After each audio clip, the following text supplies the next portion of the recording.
కొలెస్ట్రాల్ని ఎలా న్యాచురల్గా తగ్గించుకోవాలి? ఫస్ట్ ఆఫ్ ఆల్ నేను చెప్పదలుచుకుంది ఏంటంటే కొలెస్ట్రాల్ మీద చాలా అపోహలు ఉన్నాయి.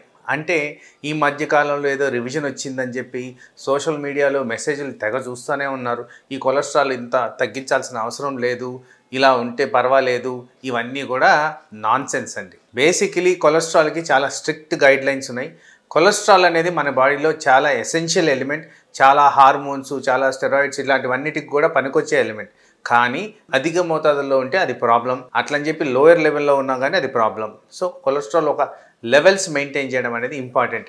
అగైన్ కొలెస్ట్రాల్ కొంతమందిలో చాలా స్ట్రిక్ట్గా కన్సిడరేషన్ చేయాలి. వాళ్ళు ముఖ్యంగా diabetics, hypertensive, heart disease, brain stroke, వీళ్ళకి చాలా చాలా ఇంపార్టెంట్ అయిన సబ్స్టెన్స్ ఇది. కొలెస్ట్రాల్ రెగ్యులేషన్ ప్రకారం చూసుకుంటే దీంట్లో 2 కాంపోనెంట్స్. ఒక గుడ్ కొలెస్ట్రాల్ అనేది హెచ్డిఎల్ అండి, ఇది high density lipoprotein. Low density lipoprotein అనేది బ్యాడ్ కొలెస్ట్రాల్ అండి. ఈ రెండింటి మధ్యన బ్యాలెన్స్ అనేది మెయింటైన్ చేయాలి. ఈ రిస్క్ ఫ్యాక్టర్స్ ఉన్న వాళ్ళకి ఈ ఎల్డిఎల్ అనేది 100 అండ్ బిలో ఉంటే కరెక్ట్, ఈ హెచ్డిఎల్ అనేది 40 అండ్ అబవ్ ఉంటే కరెక్ట్. ఈ 2 బ్యాలెన్స్ మెయింటైన్ చేస్తూ మనము ఆహార పద్ధతుల్ని మార్చుకోవాల్సిన అవసరం ఉంటుంది. సో ఈ కొలెస్ట్రాల్ని న్యాచురల్గా మనం తగ్గించుకోవాలంటే ఒకటి ఫర్మోస్ట్ ఇంపార్టెంట్ ఏంటంటే వెయిట్ ఎలా మెయింటైన్ చేయబోతున్నాం అనేది చాలా చాలా ఇంపార్టెంట్. ఎందుకంటే ఉబ్బకాయానికి కొలెస్ట్రాల్కి డైరెక్ట్ కనెక్షన్ ఉంది. దీనికి పెద్ద రాకెట్ సైన్స్ అవసరం లేదండి. ఎవరైతే లావుగా ఉంటారో వాళ్ళ ఫ్యాట్ శాతం ఎక్కువ ఉంటుంది. సో అందుకోసం ఉబ్బకాయాన్ని తగ్గించుకునే పద్ధతి చూసుకోవాలి. దీంట్లో బాడీ మాస్ ఇండెక్స్ అనేది చాలా ఇంపార్టెంట్.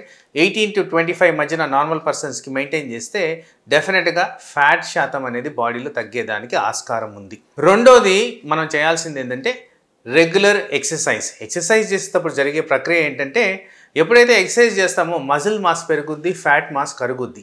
సో ఈ రెండింటి మధ్యన బ్యాలెన్స్ వస్తుంది కాబట్టి మజిల్ మాస్ ఎప్పుడు కూడా బాడీకి మంచిది. తద్వారా ఫ్యాట్ తగ్గుతుంది కాబట్టి ఫ్యాట్ రిలేటెడ్ కాంపోనెంట్స్ అన్నీ తగ్గేదానికి ఆస్కారం ఉంది. అదే కాకుండా క్యాలరీస్ బర్న్ చేస్తావు కాబట్టి బాడీ మంచి స్ట్రెంగ్త్లో ఉండేదానికి ఆస్కారం ఉంటుంది. సో అది కూడా చాలా ఇంపార్టెంట్.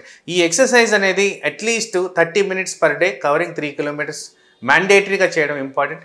దీనికన్నా ఎక్కువ చేసిన ఆప్షన్ ఉన్నప్పుడు చేసుకోవచ్చు, బట్ ఒక ఎక్స్పర్ట్ ఒపీనియన్ తీసుకొని మీరు చేయడం అనేది ఇంపార్టెంట్ ప్రక్రియ.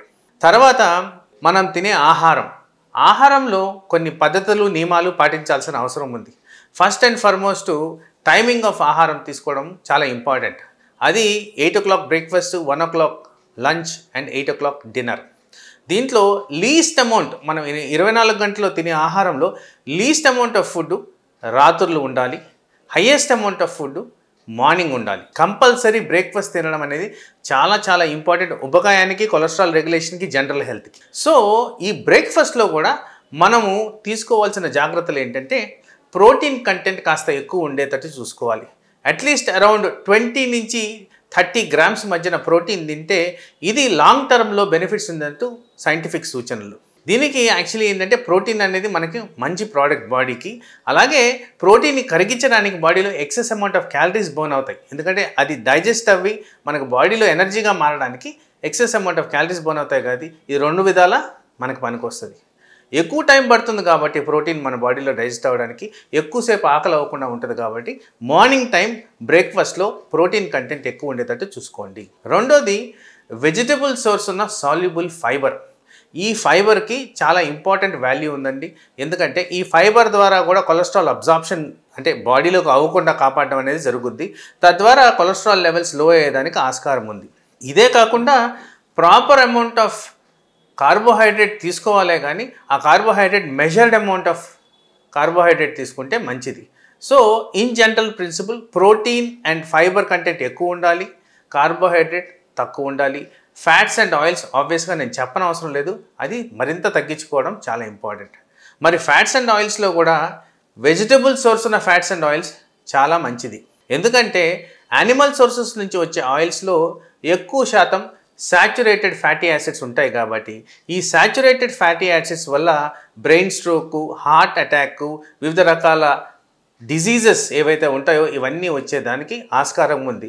సో సాచురేటెడ్ ఫ్యాటీ యాసిడ్స్ ద్వారా బ్యాడ్ కొలెస్ట్రాల్ ఎక్కువగా సర్క్యులేట్ అయ్యేదానికి ఆస్కారం ఉంది కాబట్టి వెజిటబుల్ సోర్సెస్ ఉన్న ఈ ఫ్యాటీ యాసిడ్స్ని తీసుకోవడం మంచిది. దాంట్లో కూడా అగైన్ ఆలివ్ ఆయిల్కి ఎక్కువ ప్రిడామినెన్స్ ఇవ్వడం జరుగుద్ది. అలానే మనం వాడుతున్న సన్ఫ్లవర్ ఆయిల్ కూడా మంచిదే. తర్వాత రైస్ బ్రాన్ కానివ్వండి, ఈ వేరుశనగపప్పు ఆయిల్ కానివ్వండి, మస్టర్డ్ ఆయిల్ కానివ్వండి, ఇవన్నీ కూడా మనం వాడచ్చు. బట్ వీటిల్లో బెస్ట్ ఆలివ్ ఆయిల్. అలాగే మనం గమనించుకోవాల్సింది అంటే నాన్ వెజిటేరియన్స్లో ఫిష్ రిలేటెడ్ ప్రోడక్ట్స్కి కొద్దిగా ఇంపార్టెన్స్ ఉంది. ఎందుకు అంటే ఈ ఫిష్ ద్వారా మనకి ఒమేగా ఫ్యాటీ యాసిడ్స్ అనేవి వస్తాయి, which are important for the body.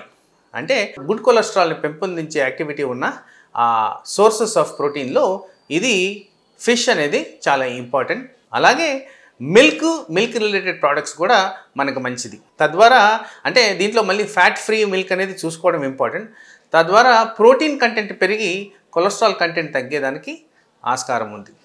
ఇలాంటివన్నీ చేసినప్పుడు కొలెస్ట్రాల్ న్యాచురల్ పద్ధతుల్లోనే మనం మెయింటైన్ చేసుకోవడానికి ఆస్కారం ఉంటుంది. ఇక్కడ ఒక ఇంపార్టెంట్ ప్రక్రియ ఏంటంటే family related are hereditary related high cholesterol ఉండేదానికి ఆస్కారం ఉంది.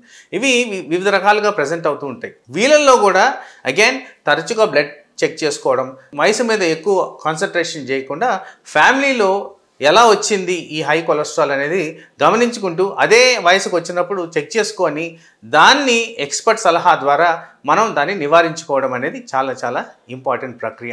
ఇవన్నీ చేసిన దానివల్ల మనకి గుడ్ కొలెస్ట్రాల్ బెటర్గా ఉండి బ్యాడ్ కొలెస్ట్రాల్ తగ్గిపోయి వీటికి రిలేటెడ్ కాంప్లికేషన్స్ ఏవైతే heart attack, brain attack, hyper tension, diabetes ఇలాంటివన్నీ కాంప్లికేషన్స్ అవాయిడ్ చేస్తూ హ్యాపీగా హెల్తీగా ఉండేదానికి ఆస్కారం ఉంటుంది.